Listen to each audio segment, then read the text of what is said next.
اچھا، قرآن میں مثالیں ہیں، یعنی مثال کا مقصد میں نے کہا تھا کوئی بات جو آسانی سے سمجھ نہ آئے اس کو سمجھانے کا طریقہ ہوتا ہے مثال. تو قرآن میں تو مثالیں ہیں، تو وہی مقصد، یعنی اللہ تعالیٰ نے تو کہا نا علم القرآن، قرآن سکھایا، اور سکھانے کی جو ہتھیار ہوتے ہیں ٹیچر کے پاس کس کس طریقے سے سکھایا جائے، اس میں سے سب سے بہترین ہتھیاروں میں سے مثال ایک اس کا ہتھیار ہے جس کو وہ استعمال کرتا ہے بات پہنچانے کے لیے. تو اللہ تعالیٰ نے اس کا استعمال کیا. اچھا، نولڈیکی کے نام سے ایک مستشرق اورینٹلسٹ پروفیسر تھا. اس نے قرآن پر بہت تنقید کی، اور اس کی تنقید میں اس نے اس آیت کے بارے میں خاص تنقید کی. کہتا ہے قرآن کی مثالیں، وہ لکھتا ہے قرآن کی مثالیں بے تکی ہیں، ان کی کوئی سینس نہیں بنتی، اور اس لیے یہ امپریسو لٹریچر نہیں ہے، میں اس سے زیادہ متاثر نہیں ہوا. اور مثال کے طور پہ وہ اس آیت کو لاتا ہے. اس آیت کا ترجمہ اکٹھا کرتے ہیں حنفاء للہ غیر مشرکین بہ، جو اللہ تعالیٰ کے لیے خاص حنیف ہو گئے، فوکس ہو گئے، بغیر اس کے ساتھ کوئی شرک کیے. ومن یشرک باللہ، اور جس نے بھی اللہ تعالیٰ کے ساتھ شرک کیا ہو، فکأنما خر من السماء، تو ایسا ہے جیسے کہ وہ آسمان سے گر رہا ہو. مثال دی جا رہی ہے کہ کوئی اللہ سے شرک کرے تو وہ ایسا ہے جیسے آسمان سے گر رہا ہو. نو دیکھیے اپنی پیپر میں کہتا ہے، اس کی کیا سینس بنتی ہے؟ کس نے دیکھا ہے کبھی کسی کو آسمان سے گرتے ہوئے؟ یعنی مثال ایسی ہونی چاہیے کہ آپ اپنے ذہن میں اس کا خاکہ تو بنا لو، کوئی چیز دیکھی دکھائی ہے تو اس کی مثال دو. اور یہاں کہا جا رہا ہے آسمان سے گر رہا ہے بندہ، کوئی سینس نہیں بنتی، اس کی کوئی تک نہیں بنتی. پھر آگے کہا اللہ تعالیٰ نے فَتَخْطَفُهُ الطَّيْرُ، پرندے اس کو نوچنے لگے. آسمان سے گر رہا ہے اور پرندے کیا کر رہے ہیں؟ نوچ رہے ہیں. کہتا ہے پہلے ہی سمجھ نہیں آ رہا تھا کہ آسمان سے گر رہا ہے، اب آسمان سے گرتے گرتے پرندے بھی اس کو نوچ رہے ہیں، اس کی کوئی سینس نہیں بنتی. او تہوی بہ الریح، یا پھر آخر کار اس کو ہوا اڑاتی پھرتی ہے، یعنی اور کہیں دور لے، فی الی مکان سحیق، اور فی مکان سحیق، یعنی ایک ایسی انجانے مکان تک اس کو ہوا لے جاتی ہے. یعنی اگر وہ آسمان سے گر رہا ہے تو وہ لاہور کے درمیان میں گرے یا کسی جنگل میں جا کے گرے، مرنا تو اس نے پھر بھی ہے. اس سے کیا فرق پڑا کہ وہ کوئی جانی پہچانی جگہ پہ گرے یا کسی انجان ویران جگہ پر جا کر گرے، مکان سے ویران جگہ وہاں جا کر گرے، اس سے کیا فرق پڑے گا؟ اس کا یہ کرٹیسزم تھا، اس نے یہ تنقید لکھی اس مثال پر. اور اس مثال میں کچھ چیزوں کا انکار ہے، کچھ چیزوں کا اس کی لا علمی ہے یا اس نے جان بوجھ کے کیا. اور وہ کیا ہے کہ قرآن کی مثالیں پہلے کسے دی گئی تھیں؟ عرب کو. اور یہ جو قرآن کے الفاظ ہیں نا، میں نے آپ سے کہا تھا قرآن کے الفاظ یا قرآن کے معنی کسی بھی زبان کے معنی صرف ڈکشنری سے نہیں آتے. ابھی جو میں نے ترجمہ کیا تھا نا، وہ ڈکشنری والا ترجمہ تھا. ہر زبان کا اپنا ایک محاورہ ہوتا ہے، اس کا اپنا ایک اگر آپ محاورے کو نہیں سمجھو گے نا تو آپ اس بات کو نہیں سمجھ سکو گے. تو اب محاورے کے اعتبار سے اس بات کو سمجھنے کی کوشش کریں. پہلی بات، عرب کے ہاں اکثر و بیشتر آخرت کا کانسیپٹ نہیں تھا. وہ نہیں مانتے تھے کہ مرنے کے بعد کچھ ہونا ہے. ٹھیک ہے، ان کی اکثریت ایسی تھی. اگر مرنے کے بعد کچھ نہیں ہونا تو جیسے جیسے بندہ عمر میں بڑھتا چلا جا رہا ہے اس کی ڈپریشن بھی بڑھ رہی ہے، کیونکہ جو اس کی زندگی ہے اس میں تھوڑا سا ہی ٹائم رہ گیا، اس کے بعد کچھ بھی نہیں ہونا، اس نے ختم ہو جانا ہے.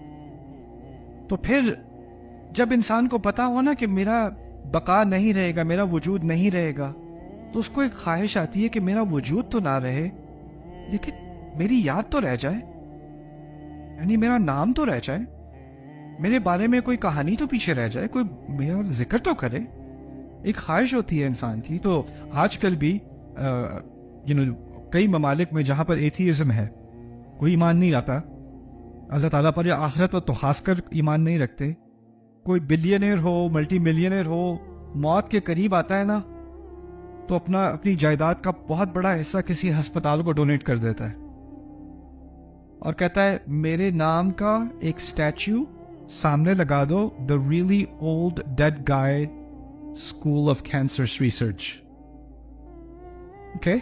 وہ لگا دو سامنے تاکہ جب اسٹوڈنٹس گزریں تو میرے اسٹیچوز کے نام سامنے سے گزریں اور وہ فخر سے کہیں میرے نام کا ڈپارٹمنٹ بنانا یا میرے نام کا ہاسپٹل ونگ بنانا یا میرے نام کا وارڈ بنانا، وہ تو مر گیا، اس کا نام زندہ رہ جائے. یہی ہوتا ہے نا. کوئی لوگ مرنے سے پہلے ساری جائیداد یونیورسٹی کو دے دیں گے.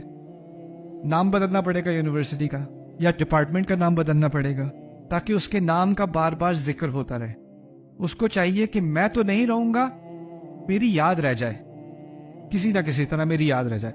اب اربوں کے پاس بلینز تو تھے نہیں اسٹیچو بنوانے کے، نہ ہاسپٹل دینے کے، نہ یونیورسٹی کھولنے کے. ان کے پاس ایک ہی چیز تھی، ان کے پاس تھی شاعری. اور شاعری میں کس چیز کی شاعری وہ کرتے تھے کہ وہ میدان جنگ میں ایسا بہادر تھا، اس نے اتنے مارے، اس کی تلوار ایسی تھی، اس کا گھوڑا ویسا تھا. یہی باتیں ہوتی تھی نا.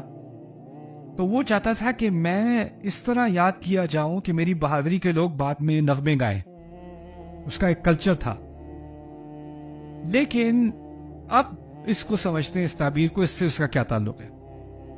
آپ ذرا اپنی امیجنیشن یوز کرو کہ ایک پہاڑی ہے اور پہاڑی کے اوپر ایک قبیلہ ہے. وہ لوگ ہتھیار لیے ہوئے ہیں اور وہ لڑ رہے ہیں ایک اور قبیلے سے جو پہاڑ کے نیچے ہے. کس کے پاس زیادہ ایڈوانٹیج ہے؟ اوپر والوں کے پاس. تو وہ اب ان کا مقابلہ کر رہے ہیں جو نیچے ہیں، لیکن جو نیچے ہیں وہ کسی نہ کسی طرح اوپر آ بھی گئے اور اوپر والوں کو ہرا بھی دیا. اب اس سے کیا بات ظاہر ہوتی ہے کہ جو اوپر والے تھے بہت ہی نکمے تھے. تو جو ان کے بارے میں شعر پڑھایا جائے گا اوپر والوں کے بعد کے بارے میں، وہ بہت ہی بےزتی والے شعر ہوں گے. اور پھر ہوا کیا کہ یا تو وہ اوپر پہنچے اور اپنے دشمن کو قتل کیا، اور دشمن کو قتل کر کے اس کی لاش کے ساتھ کیا کیا، اٹھا کے اوپر سے پھینک دیا. یا پھر وہ اتنا ڈرا اپنے دشمن سے جو اوپر آ رہا ہے، اس نے کہا میں اس کی تلوار سے بننے کے بجائے میں خود ہی کیا کروں، چھلانگ مار دو. اس کو کہا جاتا تھا اوپر سے گرنا. خر من السماء. آپ کو یاد ہوگا سما کا لفظ اوپر کے لیے استعمال ہوتا ہے، آسمان کے لیے نہیں.